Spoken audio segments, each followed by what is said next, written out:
Were the Nazis left-wing? That's a good question. Yes, it is. And the answer is no. That there was Dr. Jordan Peterson responding to a question on one of his patron Q&As. To be clear, figuring out where the Nazis lie on the political spectrum can be a good exercise. But that doesn't mean we don't already know the answer. The Nazis have been a thing for nearly 100 years, and reigned for 12 of those. We know who they are, we know what they did, and both of those things place them squarely on the far right. And that's part of why the esteemed Dr. Peterson misses the mark somewhat. But let's not get ahead of ourselves and see how he answers the question. Were the Nazis left-wing? That's a good question. It depends. See, the problem with any question that says, is A B, is A equivalent to B, is that it depends on how you define A and B, right? And I'm not trying to weasel out of the question. I'm very, very serious about that. Now this is a very good point. Before anyone places a group on the political spectrum, they should first define what criteria determine what is left and what is right. But while Dr. Peterson does provide a few examples and generally puts the Nazis to the right of the spectrum, the whole bit is non-committal and vague. Given the fairly well-established consensus on the matter among scholars, his imprecise categorization is a bit inappropriate. But it's the part that comes after that that is really the most bothersome. One of the things I thought would be an interesting research project would be to take like 100 Nazi policies and to turn them into a questionnaire and ask people either how much they agree with them after I figured out whether they were left or right wing to begin with, or whether they thought the policies were representative of the left or the right. Because that could be studied empirically, and I don't think anyone's done it, but that would be a very interesting research project. This is nonsense. Interesting nonsense, but nonsense nonetheless. I mean, what would this empirical study show? Whether the Nazis were right or left wing isn't determined by how capable people being interviewed are at spotting criteria. Looking at their policies is even less helpful. As I'll show later, the Nazis made a whole ton of promises that they never implemented or even seriously considered once they were in power. You'd have to ensure that only policies actually enacted are being counted. And then there's the fact that you can utterly skew the results by how you frame the question. For example, do you consider lowering restrictions on gun ownership left-wing or right-wing? On the other hand, what if it was phrased, do you consider setting the age limit for gun ownership to 18 and requiring a yearly permit for the acquisition of handguns to be left-wing or right-wing? Both of these are correct if misleading summaries of the Waffengesetz of 1938, and yet the interpretation will likely be wildly different depending on which question was asked, and by whom you're asking, for that matter. Overall, Peterson's proposed research project is nearly useless for figuring out whether the Nazis were left-wing or not. But I said earlier that it was a good exercise, so let's embark on a journey of highly unfortunate discovery, starting with the definition of the left-right spectrum.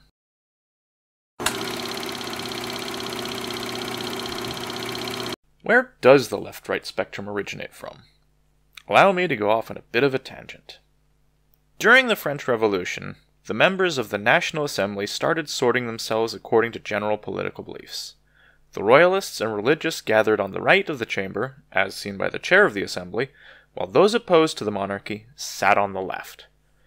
Ever since, there's been a tradition in Western democracies to seat conservatives to the right and progressives to the left. Obviously, loyalty to the French king is hardly a useful metric to measure any left-right spectrum aside from that of the National Assembly in the late 18th century. You might as well call anything left-wing if that was how you defined it. So naturally, the standards for left and right-wing are a bit broader. Evolving from its humble beginnings, the left-right spectrum began sorting parties according to the following general criteria. The left was inclined towards ideas such as freedom, equality, brotherhood, rights, progress, reform, internationalism, and public ownership. The right preferred such concepts as authority, hierarchy, order, duty, tradition, reaction, nationalism, and privatization. This evolution is ongoing. For instance, the concept of the nation, as opposed to the kingdom, was only just emerging around the time of the French Revolution, and the Republican French left was almost synonymous with the concept after having shed the monarchy and looking for legitimacy diverged from the divine right of kings. The undeniable effect of progress is a change to the status quo. What was once considered radical becomes the norm, and what was seen as worthy of conserving has become unthinkable. This range of topics considered acceptable for public discourse is referred to as the Overton window, and relates to how parties are viewed on the spectrum. As radical ideas become more palatable, people are more willing to support policies associated with them, or parties that push them. Take women's suffrage, for example. Once considered unthinkable, it's now the norm. Conversely, parties advocating a stance that is no longer considered acceptable will usually be relegated to the fringe, disappear altogether, or abandon the policy and reinvent themselves. The latter happened to the Democrats after the American Civil War, when an important part of their platform became a bit of a political dead end. It should also come as no surprise that while values from different eras differ considerably, they also vary across countries and cultures. What's considered the left fringe in the Islamic Consultative Assembly of Iran might very well be considered centrist or even conservative in the National Assembly of secular France. The important takeaway here is that a narrow focus is not very helpful in determining left and right wing. A party can espouse a particular leftist policy and still be conservative. The Tories, under David Cameron, legalized same-sex marriage, and are still considered conservative because this was something of an outlier. The same government banned a list of sex acts depicted in porn only a year later. A party's position on the spectrum is something that needs to be viewed in aggregate. Cherry-picking one or two positions, as seems to be popular these days, is intellectually dishonest. To return to the question of what side the spectrum the Nazis fell on after this little tangent, I will be looking at where the Nazis stand by taking into account how they fit into the political spectrum of the Weimar Republic, examining their policies as a whole, with particular focus on those that actually got implemented, and exploring who their political allies were.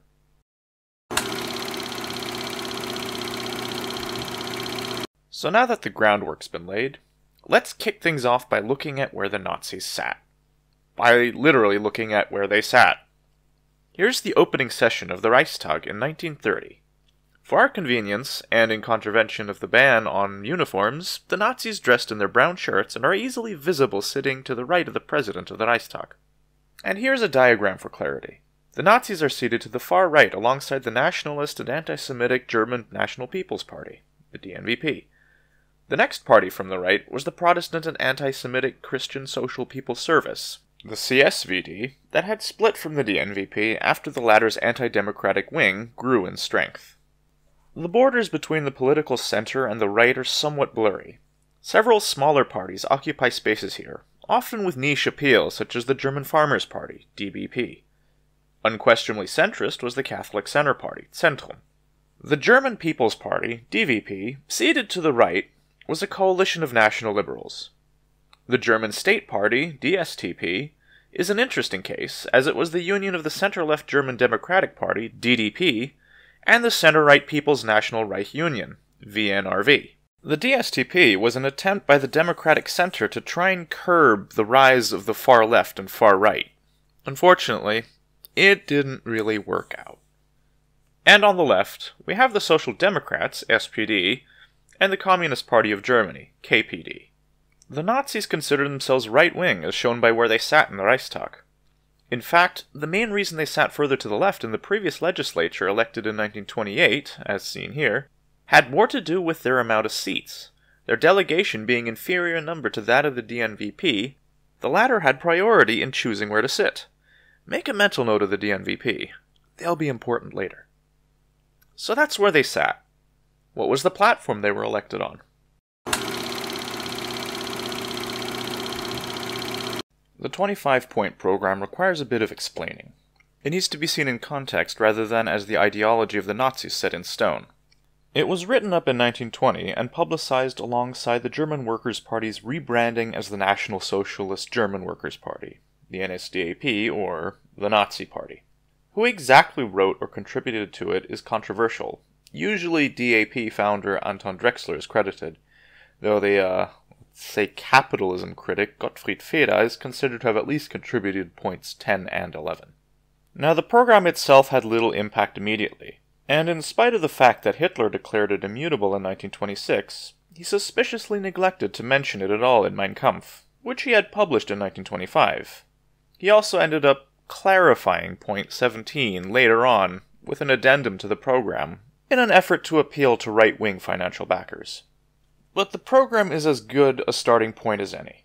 Let's go through, point by point, evaluating the policies the Nazis proposed and whether and how they ended up being implemented, awarding red stars and brown fasces depending on how left or right-wing they are.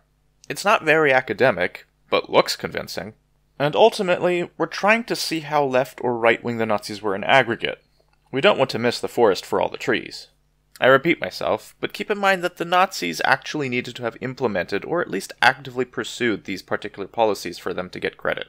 No points for things that are lip service and empty campaign promises. Point 1.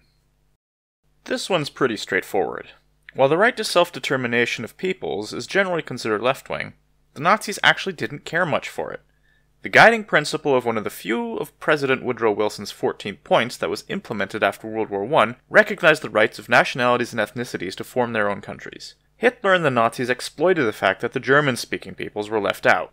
The Nazis embarked on a campaign to, quote, return the sizable minorities of Germans in Poland and Czechoslovakia as well as the Austrians to the German Empire, a campaign they titled Heim ins Reich, or Back Home into the Empire. Oh, and the territory they resided on right with them. All of this ended up being a stepping stone for future conquests.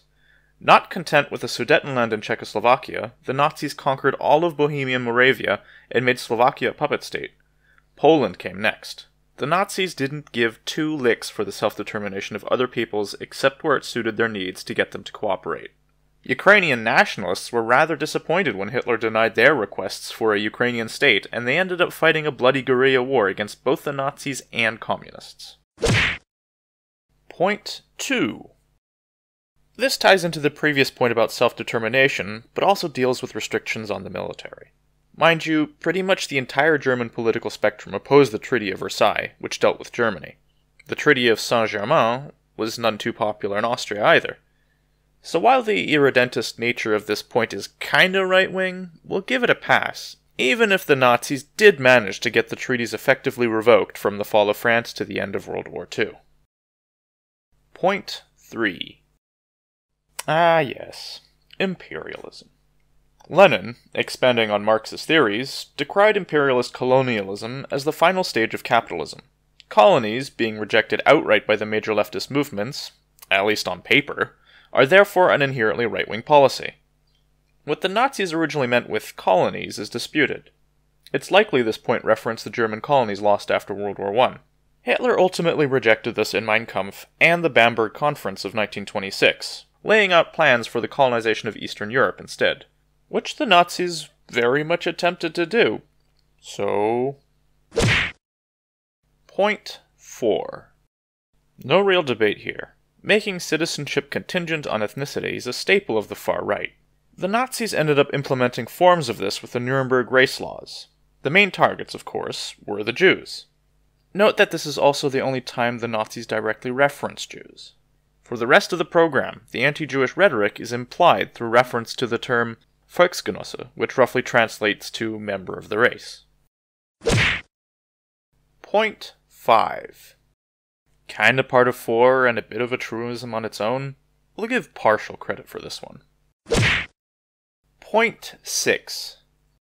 This one's funny. To be fair, the idea that the government is controlled by foreigners or that foreign interests are seeking influence is typical of fringe groups of any political orientation. In this case, the Nazis were right. One party attempted multiple times to get a foreigner appointed to various municipal offices with the ultimate goal of getting him elected Reichspräsident. The Nazis even had incontrovertible proof of this. They were the ones doing it. Hitler didn't obtain German citizenship until February 1932. The latter part of the point is also a complete joke. Consider Hermann Göring, one of the highest-ranking Nazis who was next in line to succeed Hitler at several points in time, routinely failed to deliver on promises regarding the Air Force or armaments, hogged resources to the point that the Air Force he was commanding had its own tank division, and spent a lot of time and effort plundering art to display in his residences. Göring wasn't officially removed from office until the final days of Nazi Germany when, after communication to Berlin had broken down, he assumed the office of Führer, and Hitler ordered him executed after finding out about it.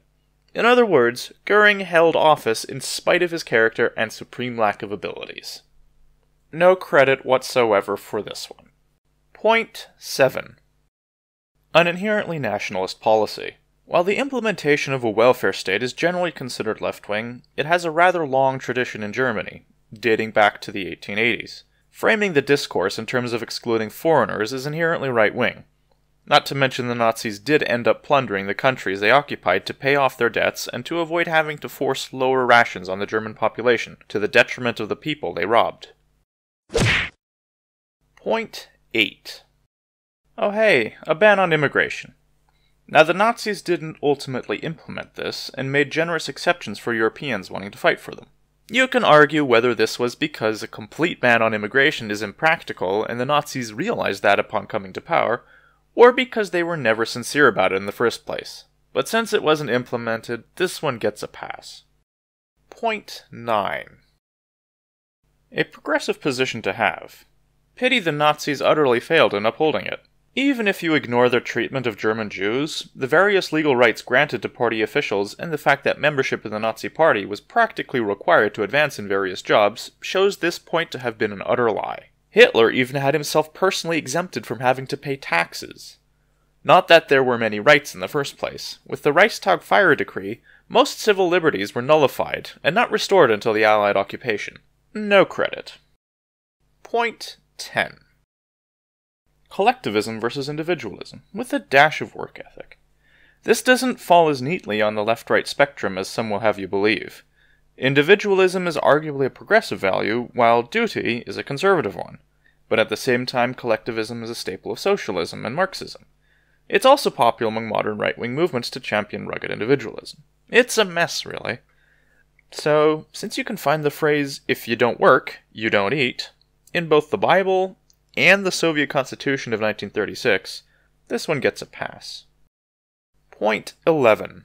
So, point 11. Historians generally agree that if Gottfried Feder didn't write it, he probably contributed to it. The so-called breaking of debt slavery was intended to remove any and all interest. Therefore, it's an inherently anti-capitalist policy, which implies that it's leftist, though Feder in turn was one of Hitler's acolytes and definitely aligned with the right wing of the Nazi Party. In context of the program, in particular considering the author, the concept is based in anti-Semitic conspiracy theories, which is primarily associated with the political right. Ultimately, it doesn't matter, as point 11 was particularly unpopular with the industrialist donors the Nazis were courting in the 1920s. So Hitler downplayed its significance and ultimately interest rates were only curtailed somewhat instead of completely abolished. This one gets a pass. Point 12. This one's pretty simple. While outrage over war profiteering is quite universal, the confiscation of profits is a leftist policy. While many of the industrialists that did engage in war profiteering were spared, the Nazis did end up going after people that engaged in hoarding food and set prices for how much food items could be sold for starting in 1939. This has more to do with preparation for war and Germany's previous experience with the British naval blockade than economic policy, but we'll be generous. Even though the Nazis were complete hypocrites, having set up a massive arms industry fueled by slave labor that funneled profits into the pockets of the SS. 1 red star. Point 13. Leftist, yes, but didn't really happen. The industries that were nationalized first were the media, which was done as part of the process of Gleichschaltung. That is, in order to control public opinion by removing dissenting voices. So not really for economic reasons. Something referred to as Aryanization was practiced, where property owned by Jews was forcibly expropriated. However, the state usually didn't retain ownership. These properties were generally sold off to private citizens matching racial criteria, though occasionally properties were given over to the police or military. This was less of an economic agenda than a racial one. As the war preparations progressed, the Nazis still didn't nationalize key industries. While the 4-year plan from 1936 dictated terms to private companies with the goal of establishing both a powerful arms industry and economic autarky, most industrialists played along and profited nicely from all the orders they were getting. It was a mutually beneficial relationship. While the Nazis did establish state-run industrial corporations, the industry was allowed to remain in private hands as long as they didn't complain. So I guess this gets left blank again. Point 14. Nope. That would have scared off the industrialist donors. Point 15. Retirement was a major issue, seeing as the unemployment in the past years had drastically reduced the amount of people paying into the system, while hyperinflation destroyed what little retirees had saved up. The Nazis were forced to deal with the desolate condition the German welfare state was in, but ended up doing very little to actually expand retirement benefits as they'd promised. So regardless of whether the welfare state is a leftist thing, or, as I would argue, a German tradition dating back to the early years of the German nation, the Nazis failed to implement this point. Point 16. So, just who owned these great department stores? Well, VIII specifically was owned by Jews, and was on the receiving end of, you guessed it, Aryanization. Individual department stores were targeted, but a large-scale program to communalize all or most of them never materialized. So no credit. Point 17. So this one's like 2 points in one. Land reform is a generally leftist concept, and consequently Hitler downplayed what it meant by reaffirming that the Nazis respected private property, and they only wanted to confiscate land primarily from, quote, Jewish speculators. This developed into the blood and soil doctrine that demanded that only members of the so-called German Volksgemeinschaft should be allowed to own German land. So what's next? Abolition of property taxes? Now that sounds downright libertarian. And the Nazis actually did abolish property taxes in April 1935, on property owned by the Nazi Party and its subsidiary organizations. Remember how I mentioned earlier the Nazis had special legal privileges? This one gets lumped in with the right for the blood and soil bit. Point 18. Draconian laws and a focus on punishment tend to be a right-wing thing. Tough on crime and all that. And this did end up happening. People were sent to concentration camps, which at times were whatever basement the SA could find, for virtually any arbitrary reason, disguised as, quote, having a mentality opposed to the state. All of this without judicial review. The mortality rates in the camps were horrendous and only got worse with time. The Nazis even established a court called the Volksgerichtshof, or People's Court, which meets the without quarter criteria to a T. But more on that when we get to point 19. Point 19. In 1900, the German Civil Code came into force. It effectively stamped out the last remnants of Roman law still practiced in the German Empire. So the Nazis making this demand over 2 decades later is mostly nonsense. The real target here were protections derived from centuries of legal tradition as part of a romantic view of German legal codes that probably never existed. Heh, romantic. Hitler was rather unhappy that all but one of the defendants in the Reichstag fire trial were acquitted. To keep things such as a lack of evidence from preventing the execution of people accused of crimes from happening again, the Nazis created the aforementioned Volksgerichtshof. The court was established outside regular jurisdiction, and its main purpose was to prosecute individuals for treason and vaguely defined crimes, such as political offenses, black marketeering, defeatism, and, get this, not working fast enough. Trials at the Volksgerichtshof were brief, generally dispensing with seeing evidence, hearing testimonies, or allowing the defense to present a case. Getting dragged in front of the judges at the court was tantamount to a death sentence in most cases, and came with a side dish of humiliation. So yeah, this was the Nazis' attempt to replace Roman law with a code that appealed to their notion of German common law. Point 20. Rather than get bogged down in the minutiae of what this point would be, we'll look at what the Nazis did with education in Germany after they got into power. As part of the process of Gleichschaltung, the Nazis vastly overhauled schools, particularly the curricula. At the same time, membership in the Hitler Youth and its subsidiaries became compulsory, and formed a second pillar for raising the next generation of Germans. And to what specific goal? War. Schools became centers for indoctrination and training the next generation of soldiers. Science classes were curtailed, and the debunked racial theories the Nazis favored were emphasized. Physical exercise received more hours, religious education was reduced. Math problems were formulated to incite hatred, such as by asking how much money could be saved if a mental institute were closed down to allow families to live there instead, or how long a French bomber would have to fly to get to the student's hometown, and how much devastation the payload would inflict. The Hitler Youth and other programs were used to train the boys in the use of firearms. The girls, in the meantime, were trained to fulfill the role of motherhood. In addition to all of that, the Nazis also created schools for what they considered the future elite. These included the Napola, Adolf Hitler schools, and SS Junker schools, with the express purpose of creating a class of political soldiers totally loyal to the Nazi regime. All of this is undeniably right-wing. Point 21. As with the above, this was in pursuit of a new generation of soldiers and traditional housewives.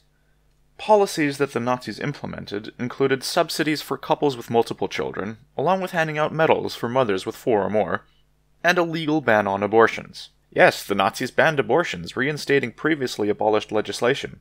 This would be followed by the establishment of a secret center for combating homosexuality and abortion in 1936, and allowing for capital punishment in 1943.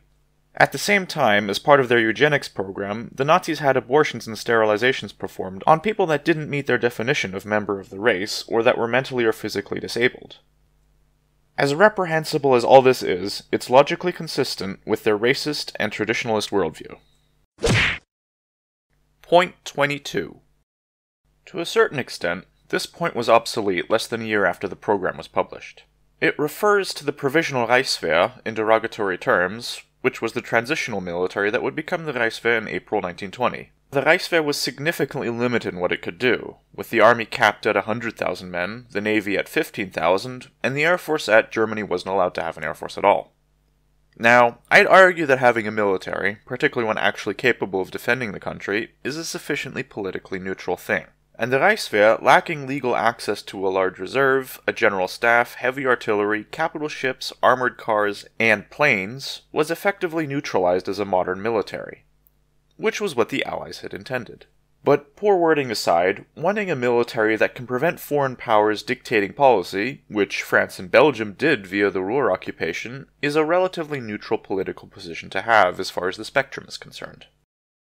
Point 23. Repression of the press is an authoritarian measure. It's practiced in authoritarian regimes on either side of the political spectrum. Restrictions on the media were popular in Western democracies at the time too, but the kind of racially motivated repression of the press, including the exclusion of non-Germans, is a right-wing, as is the persecution of art and literary forms. And let's be clear, from the expulsion of Jews from newspapers, to the book burnings, to art being labeled as degenerate and then confiscated, this point was implemented. Point 24. We've addressed the collectivist versus individualist bit earlier, so let's focus on freedom of religion. Freedom of religion is a progressive value. That's being completely hollowed out with the qualifier there.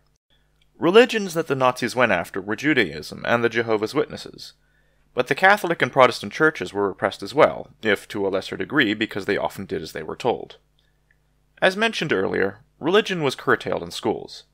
The Nazis only cared about religion that didn't challenge their supremacy. Religious freedom only for religions of the Nazis' choosing is right-wing. And finally, point 25. Definitely an aspect of authoritarianism. And as you may have noticed, I've been extremely generous by counting a fairly core value of the right, namely the veneration of authority and order, as politically neutral. So we'll give this one a pass as before. Final tally? Shocking. Even if people disagree with one or more of my interpretations, this little thought experiment shows a very clear trend. The Nazis would promise things with working class appeal, and either not implement them, or implement them solely in racist or nationalist ways. To summarize, the Nazis tick off a large number of right-wing criteria. They adhered to a concept of racial hierarchies based on ancestry and rejected egalitarianism. They generally opposed immigration and propagated a nationalist, Germans first approach. They were steeped in traditionalism, worshipping strict gender roles, romanticizing rural Germany, and idealizing a skewed interpretation of ancient Germanic culture. And lastly, they heavily emphasized duty, loyalty, and obedience.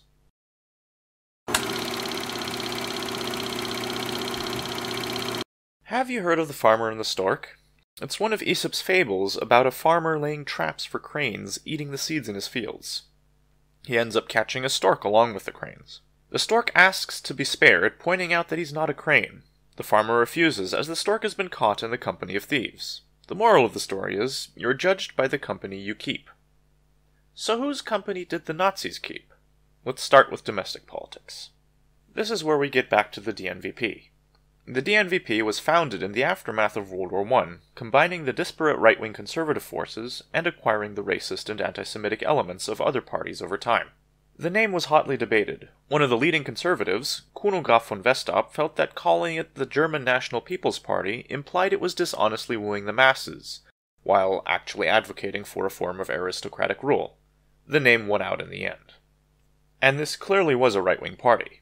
At one of the first public meetings of the new party, the free conservative Siegfried von Kardorff was quoted as saying, "Our new party, in which friendly right-wing parties have united, has no past and rejects any responsibility for the past. We have a present, and, God willing, a good future," to which the crowd reacted with applause and shouts of, "But without the Jews." Von Kardorff, to his credit, would abandon the party after the Kapp-Putsch. The party also positioned itself as the representative of the Protestant Germans in contrast to the Catholic Centre Party. At the same time, the racist elements of the party campaigned on anti-Semitism, seeking to tar other established parties as Jewish, and publishing leaflets such as "The Jews, Germany's Vampires." The DNVP was closely linked to the Stahlhelm, a far-right paramilitary organization founded in the aftermath of the November Revolution by World War I veterans that vehemently opposed the democratic order of the new republic. Also, they didn't allow Jews into their organization. I'm noticing a trend here. Political goals of the Stahlhelm included the creation of an autocratic state, a greater Germany based on racial criteria, acquiring living space in the East, and combating social democrats. Later on, they'd even refer to themselves as the German fascists. Anyway, while they were founded independently of one another, the Stahlhelm and DNVP appealed to the same political demographic, and subsequently the Stahlhelm became something like the paramilitary arm of the DNVP, providing security for meetings and rallies, a practice common among parties in the Weimar Republic.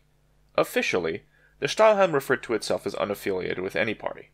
Financial support came from the Deutsche Herrenklub, or German Gentlemen's Club, a gathering of what was essentially the conservative political and industrial elite of Germany. One prominent member was Franz von Papen, who ended up being the second-last chancellor before Hitler got the job. So these are the DNVP and the Stahlhelm, two far-right political groups with ties to German industrialists. What do they have to do with the Nazis? Well, this is where we get to the referendum against the Young Plan. The Young Plan was a revision of reparations Germany was required to pay under the Treaty of Versailles, reducing the amount required per year and ending the occupation of the Rhineland earlier than planned. The German far right rejected the Young Plan on the grounds that, while it was advantageous, it was seen as a tacit acceptance of the treaty as a whole. Under the leadership of Alfred Hugenberg, a media baron who had become the sole head of the DNVP as of 1928, the DNVP, Stahlhelm, and Pan-German League created a public initiative called the Reichsausschuss for what they termed the Freiheitsgesetz, or Freedom Law. And then they invited the Nazis. The law went much further than the Young Plan itself, rejecting German guilt for World War I and the corresponding Article 231 of the treaty, forbade agreeing to new reparations, and made the act of signing agreements with foreign powers regarding new reparations an act of treason. Kinda ironic how the members of the Reichsausschuss, a collection of authoritarian groups, meant to use direct democracy as a means to undermine the democratic institutions. The inclusion of making cooperation an act of treason rubbed a few people the wrong way. Hugenberg, among others, found it embarrassing and wanted it removed. Hitler, however, made further Nazi participation in the campaign dependent on keeping it in. The Nazis and other supporters won out. Now, the process for passing this was a little complicated. First, the law needed to acquire signatures of 10% of the electorate. Then it would be debated and voted on in the Reichstag. If it passed there, it became law. If it was rejected, the initiators could then call for a referendum. Since the law was deemed as incompatible with the Constitution, and would thus amend it, a quorum of 50% of the electorate voting in favor kicked in. The law barely managed to get the required number of signatures by the end of the campaign on October 29, 1929. By November 29th, the Reichstag had debated and rejected the law with a broad majority. This opened the way for the referendum. In the lead-up to said referendum, which took place December 22nd, the camp around Hitler and Hugenberg campaigned vigorously, using the publicity to undermine the credibility of the Republic itself. The end result was a mixed bag. The proponents of the Freedom Law achieved a majority of about 95%, but turnout was only about 15%, The referendum therefore didn't even come close to the quorum. For the Nazis, however, things worked out rather well. Other right-wing parties had shunned them ever since the Beer Hall Putsch in 1923, but this changed with their participation in the campaign against the Young Plan. They now had access to the wealthy right-wing donors, and the publicity they received elevated their status among German voters. Remember the two images of the seating arrangements in the Reichstag? The Freedom Law campaign is credited with being the main reason the Nazis were able to jump from 2.6% in 1928 to 18.3% in 1930. To summarize, the Nazis, while shunned for their extremist actions during the Beer Hall Putsch, were considered allies of the established right-wing parties because of shared policy goals. While working with them was still very controversial and caused splits among them, the German right-wing politicians and donors considered the Nazis allies with more common ground than the political left.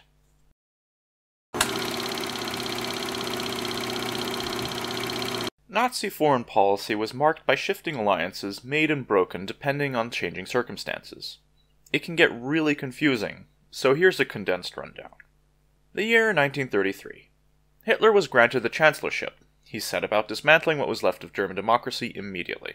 The Nazis attained absolute power through the Enabling Act, a law passed in part because the Catholic Centre Party was directed by the Vatican to vote in favor of the law in return for a treaty known as the Reichskonkordat. Pope Pius XI was concerned by a threat of a Nazi takeover of the German Catholic Church, and was eventually swayed by Hitler's avowed anti-communism. Elsewhere, Nazi Germany signed the Four Power Pact alongside France, the UK, and Fascist Italy, but then never ratified it. The same year, Nazi Germany left the World Disarmament Conference and the League of Nations, thus breaking the Four Power Pact. Meanwhile, the autocratic Austrian government under Engelbert Dollfuss, backed by Italy, banned the Nazi Party. Hitler retaliated with harsh economic sanctions. Come 1934, Nazi Germany and Poland signed the German-Polish Non-Aggression Pact, essentially becoming allies. Despite differences regarding Austria, Mussolini and Hitler met in Venice. Austria became a full-blown dictatorship under the Austro-fascist Dollfuss, who was murdered by Austrian Nazis shortly after during a failed coup. Fearing Hitler would invade to capitalize on the situation, Mussolini threatened war in the case of a German intervention, mobilizing 4 divisions on the Austrian border. In 1935, France, the UK, and Fascist Italy met in Stresa to sign an agreement in support of Austrian independence, known as the Stresa Front. Only a few months later, the Stresa Front collapsed after Mussolini invaded Ethiopia, earning sanctions from the League of Nations. Italy's sudden isolation caused the relations between Nazi Germany and Fascist Italy to improve markedly, to the detriment of the Austrians. Concurrently, Nazi Germany and the UK signed the Anglo-German Naval Agreement, limiting the total strength of the Kriegsmarine to 35% of that of the Royal Navy. As 1936 came to pass, Nazi Germany and Austria signed the July Accords, guaranteeing Austrian sovereignty and removing the sanctions passed in 1933 in return for freeing imprisoned Nazis and lifting the ban on the party. Meanwhile, Nazi Germany and Japan signed the Anti-Comintern Pact, officially directed against the Communist International, but secretly it bound Germany and Japan to remain neutral in the case of either attacking the Soviet Union. Then the Spanish Civil War broke out, with heavy intervention by Nazi Germany and Fascist Italy on behalf of the right-wing Phalangists under Francisco Franco, while the Soviet Union supported the Republican government. 1937 passed with minimal major developments. The German bombing of Guernica in the Spanish Civil War earned the Nazis international condemnation, but resulted in no real consequences, while in Czechoslovakia the Sudeten crisis began to simmer. Then, in 1938, things began to develop with a fierce intensity. Nazi Germany marched into Austria to no resistance and annexed it in what is known as the Anschluss. The Sudeten crisis appeared to be leading to war between Nazi Germany and Czechoslovakia, the latter of which was allied with France. Mussolini intervened diplomatically, which resulted in the Munich Agreement, where Nazi Germany, France, the UK, and Italy agreed to grant Germany the Sudetenland, without consulting Czechoslovakia. In the aftermath, Poland and Hungary occupied and annexed Czechoslovak territory as well. In the beginning of 1939, Nazi Germany and Hungary invaded the remaining territory of Czechoslovakia, with Germany annexing the remainder of Bohemia and Moravia, while setting up the Slovak puppet state. Now, alarmed, Britain and France guaranteed Polish sovereignty. In response, Hitler rescinded both the German-Polish Non-Aggression Pact and the Anglo-German Naval Treaty, and signed the Pact of Steel with Fascist Italy and the Molotov-Ribbentrop Pact with the Soviet Union.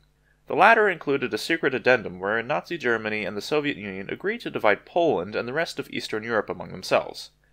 Later that same year, the Germans and Soviets invaded Poland. France and the UK declared war on Germany. World War II had begun. Important events after that included a new treaty between the Germans and Soviets after the fall of Poland in 1939 that adjusted the spheres of influence they had agreed upon, and in 1940 the annexation of the Baltic states by the Soviets and the preparations by the Germans to go to war with the Soviet Union.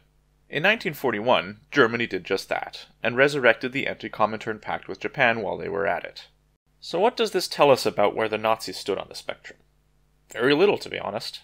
Hitler's brand of opportunism saw him opposed to and allied with other right-wing governments, and the Soviet Union as well.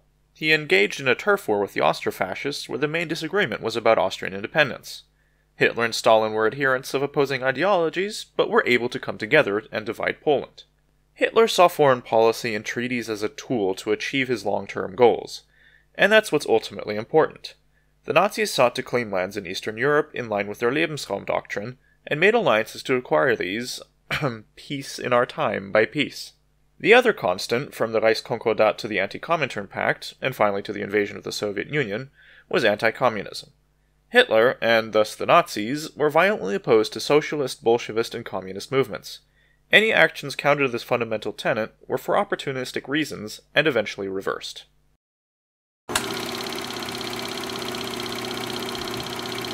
No serious attempt to answer the question of where the Nazis stand on the political spectrum is complete without examining the left wing of the party. Yes, the Nazis did have a left wing.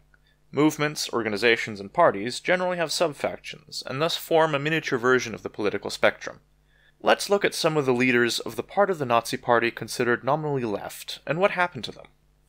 Three of the most prominent figures were Ernst Röhm, the head of the SA, Gregor Strasser, an inter-party political rival of Hitler, and Joseph Goebbels. Wait, Goebbels?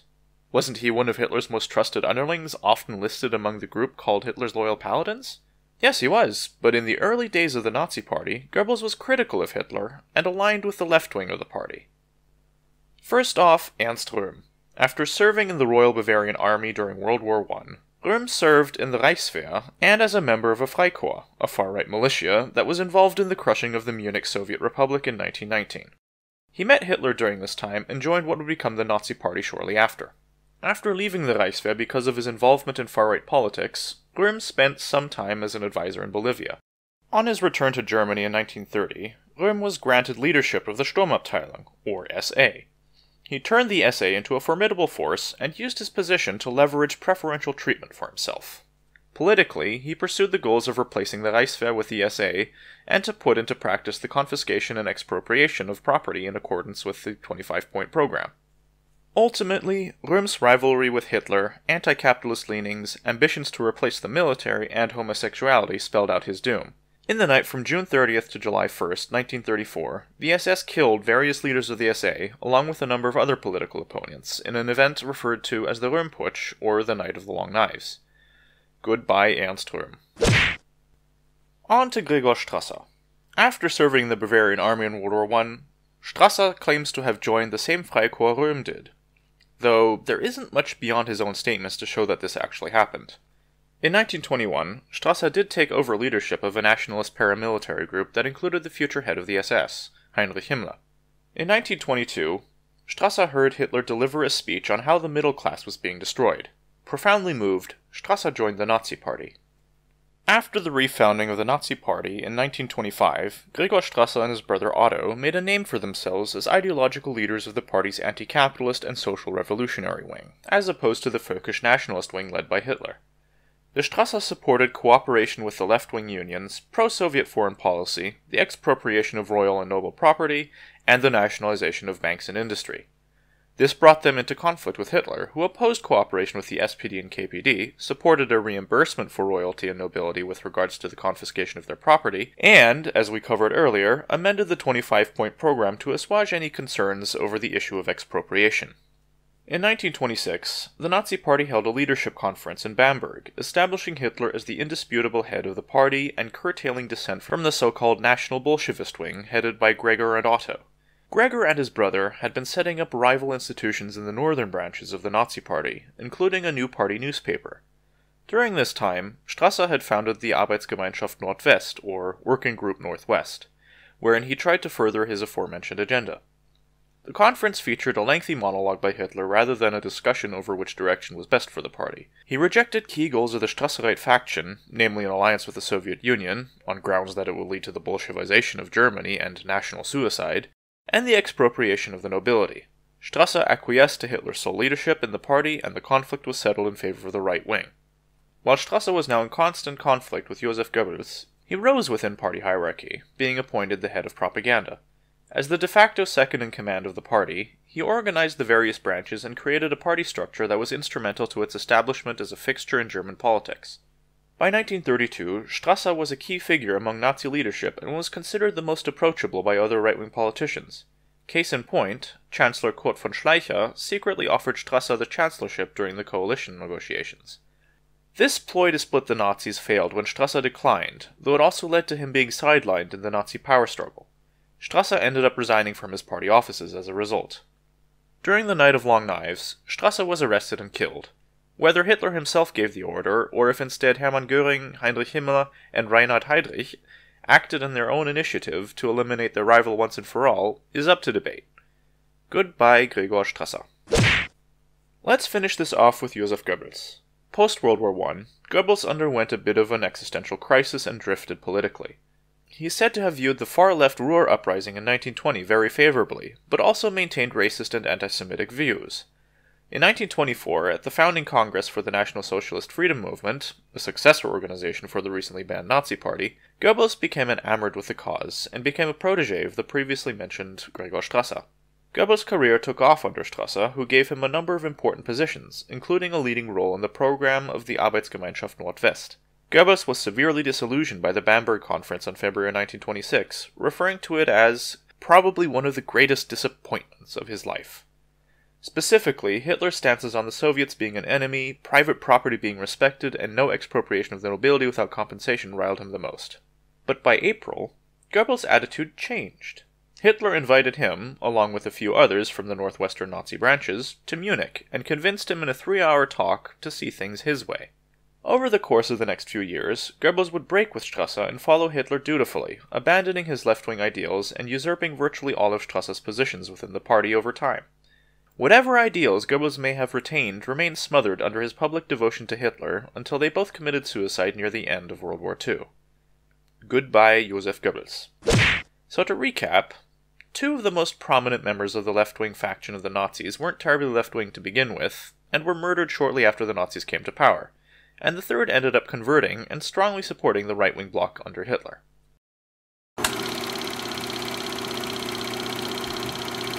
For dessert, I figure we can address some of the memes that get circulated on social media on the topic. After the slog of the previous sections, I think it's fair for me to say that the Nazis were right-wing through and through. But people still like to claim they're left-wing, either to defame political opponents or to disassociate themselves from their uncomfortable political brethren. The arguments usually consist of one of two common approaches: taking a quote, policy, or just the name out of context, or reducing the criteria of left and right on the spectrum to one thing and ignoring everything else. It's as dishonest as it is quick and easy. Occasionally, you get claims that are easily disproven, such as the perennial "it says Socialist in National-Socialist" meme that can be shot down by showing contemporary cartoons. But usually, it's a lot of work digging up the actual context to a single quote. So let's do some digging. First up, here's an editorial from the Daily Caller by Ron Weisner, and boy howdy is it a hack job. It starts off with deliciously ironic moralizing, quotes a speech by Hitler from William Shirer's The Rise and Fall of the Third Reich from a section where Shirer used said quote to illustrate how utterly meaningless Hitler's use of the word socialism was, references the radical libertarian pioneer of the reductionist approach to equating Nazism and communism, Ludwig von Mises, and cites parts of the 25-point program which don't match up to the source given. That last one is so bad that point 20 ends up having no resemblance whatsoever to the original. The original source for the citation appears to be Robert Paine's The Life and Death of Adolf Hitler, rather than what Weisner links. The translation is a bit wonky, but still makes it clearer the point is about education rather than cultural institutions. But then it's quoted so badly out of context that only the poorly translated part remains. Someone that actually reads the sources they're quoting rather than relying on memes would probably have noticed that. Perverse rewriting of history indeed. Next up is a tweet by a certain Stephen Crowder spreading a quote from a speech Hitler gave on May 1st, 1927. While using the quote to claim the Nazis were left-wing is about as honest as determining that someone is a transvestite because of that one picture of them in drag, unraveling the quote itself is a rather fascinating journey. The source for the quote itself appears to be John Tollan's Adolf Hitler, The Definitive Biography. The text of the book, as with the previous example, does the opposite of backing the claim the cherry-picked quote is supposedly supporting. Rather than painting him as a believer in left-wing ideology, the book uses his talking points as an example of his duplicity. The overall context in which the speech was delivered matters quite a bit too. For starters, the line isn't really from Hitler. He was paraphrasing Gregor Strasser. The location explains quite a bit about why Hitler was using leftist rhetoric mixed in with his far-right talking points. In 1927, the Nazis were attempting to gain a foothold in Berlin, the, quote, reddest city in Europe besides Moscow. The Nazis were competing with their political opponents for support from the working class and adjusted their rhetoric accordingly. Goebbels ran a campaign of provocation, so it's no coincidence that the speech quoted was delivered on International Workers' Day. The whole affair is fascinating stuff that ripping the quote out of context will never do justice. I recommend this article on Spiegel Online for anyone that wants to take a closer look at this part of history. But back to Crowder. He has a bit of a habit when it comes to making stuff up about the Nazis to pretend they're left-wing. A while back, he made a video presenting the arguments as he saw it. Let's take a look at how that kicks off. But you need to understand something. Economic authoritarianism is still authoritarianism. There it is. He elaborates on this further a bit later, but here is the foundation of his erroneous conclusion.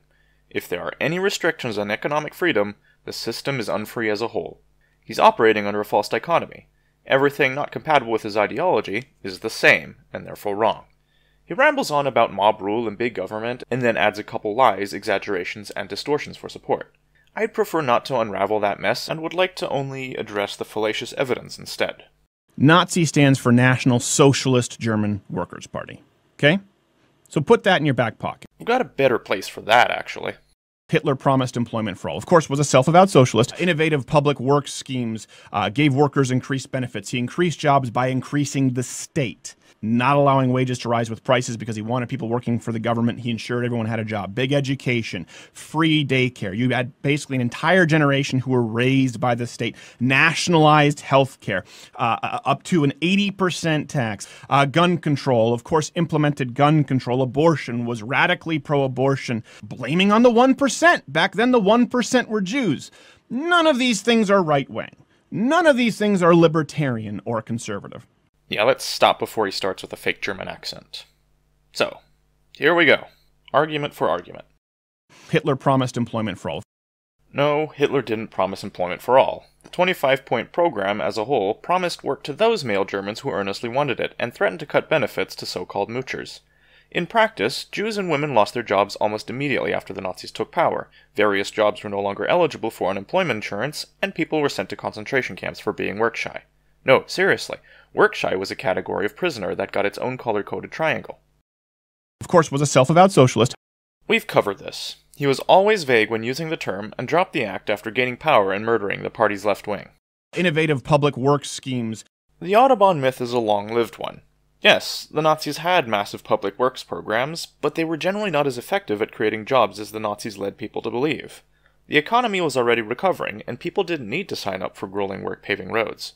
Honestly, the word innovative is probably the most insulting part of that, given how the Nazis stole the idea of the Autobahn, and then marketed it as their own. Gave workers increased benefits.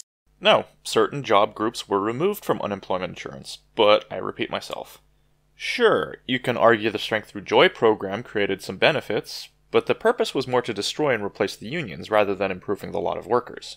He increased jobs by increasing the state. The main state jobs Hitler created were in the military. Reinstating the draft had one of the biggest effects on unemployment. And, I repeat myself again, a purge of Jews and critical voices in government occurred in 1933, when the Nazis copied, almost word for word, laws written during the time of the financial crisis, for the sake of firing government employees, to trim the budget. Not allowing wages to rise with prices because he wanted people working for the government. The way that statement is worded implies that German workers watched larger and larger portions of their income eaten up by rising prices, and this didn't really happen until the war created unsurmountable scarcities the Nazi price and wage controls couldn't compensate for. The second part is a stretch as well. Workers were primarily employed in private companies, and while they were technically working for the government by fulfilling government contracts, to say they were government employees is to lie. All of this was done on grounds of Nazi militarism and not any economic theories. The end goal of this market intervention was the implementation of the imperialist and racist plans Hitler had for Eastern Europe by building a massive military. He ensured everyone had a job. Except for women, Jews, etc. Other than that, the biggest hits the unemployment rate took were because various unemployed who were no longer eligible for benefits were no longer counted. And the draft. Big education, free daycare. You had basically an entire generation who were raised by the state. This one's actually mostly accurate, but there are some important caveats regarding daycare. In the first few years, the Nazis weren't particularly keen on it, as it clashed with their concept of women rearing young children at home. As the opportunity to shape the next generations as early as kindergarten became apparent, daycare became a tool for establishing their ideology. It's a bit ridiculous to suggest control over education is an exclusively left-wing thing, though. Francoist Spain handed over large parts of the education system to the Catholic Church as part of the regime's National Catholicism, for instance. Nationalized healthcare. Yeah, this is just stupid. Not only did the Nazis oversee the establishment of private insurance, where to date there had only been public healthcare, the German healthcare system was implemented under the Iron Chancellor Otto von Bismarck in 1883. That's 6 years before Hitler was born. But if you think Bismarck was a socialist, then welcome to the Bismarckist Revolution, I guess. Die Partei, die hat immer Recht und Genossen, es bleiben dabei. Up to an 80% tax. This is absolutely false. In 1945, the highest rate for income taxes was at 67%. In fact, the tax rates under the Nazis were significantly lower than under the Allies, which unanimously set the tax rate in the highest bracket to an unheard of 95% in 1946, and furthermore, lower than in West Germany in 1950. Not only is the number false, but even Crowder would have to agree that, by this logic, the Nazis were still more right-wing than the Allies in West Germany. Gun control, of course, implemented gun control. Not really. The Nazis actually loosened restrictions on gun ownership for the general population. If you want a more in-depth discussion of this topic, I recommend this video by 3 Arrows that deconstructs the myth of Nazi gun control with the nuance it deserves. As with healthcare, this is an inappropriate imposition of 21st century American political concepts on 20th century Germany. Was radically pro-abortion. Again, false. Abortion was illegal in Germany, and the only bit the Nazis changed when they came to power was increasing the penalties up to and including capital punishment. This is actually radically anti-abortion, and that the Nazis had a eugenics program and implemented abortions on those they deemed inferior does not mean that the German women were able to legally get abortions. Far from it. And the general term for progressive reproductive rights on this subject is pro-choice. Choice was not something the Nazis gave people in this regard. Blaming on the 1%. Back then the 1% were Jews. Yeah, hard no on that. Here Crowder attempts to paint anti-Semitism as equivalent to what the Occupy movement wanted. Whether you agree with criticism of the super-rich or not, equating it with racist sentiments such as anti-Semitism because the numbers are proportional is ridiculous. This ties back into his mental gymnastics, where he seemingly denies that the Nazis ran a dictatorship whose occasionally held elections and votes were purely for show. None of these things are right-wing. None of these things are libertarian or conservative. And here's the dishonest cherry on top of Crowder's pile of lies. Each point he made was misrepresentative at best, outright false at worst, and in conclusion, he tries to pretend that none of these things are associated with the right. Anti-Semitism not associated with the right? Really? Just look up the John Birch Society in the United States or the Dreyfus Affair in France. And I don't mean to suggest that anti-Semitism isn't found on the left of the spectrum, but it's been very much at home on the right for quite some time. Congratulations on making it this far. It's been quite a journey. Let's finish things with a recap of what we learned. The Nazis fit very squarely on the far right of the traditional political spectrum, which is incidentally also where they sat in the Reichstag. Their program consisted of a number of points that could be considered leftist, of which almost none were implemented. Hitler's rhetoric, espousing leftist principles, was lip service at best, calculated lies at worst. They cooperated with other far-right parties of their time to achieve their political goals. Nazi foreign policy was all over the place, but was consistent in its ultimate goal of conquering Eastern Europe and opposing communism. And finally, the left wing of the Nazi Party was instrumental to growing support for the movement at first, but once Hitler was in power, the leadership was brutally disposed of. Were the Nazis left wing? Absolutely not. Thanks again for watching. Please hit the like button if you feel you learned something. Share the video with your friends, and why not your enemies too? And subscribe if you're interested in seeing more content like this. Farewell, and don't be a sucker.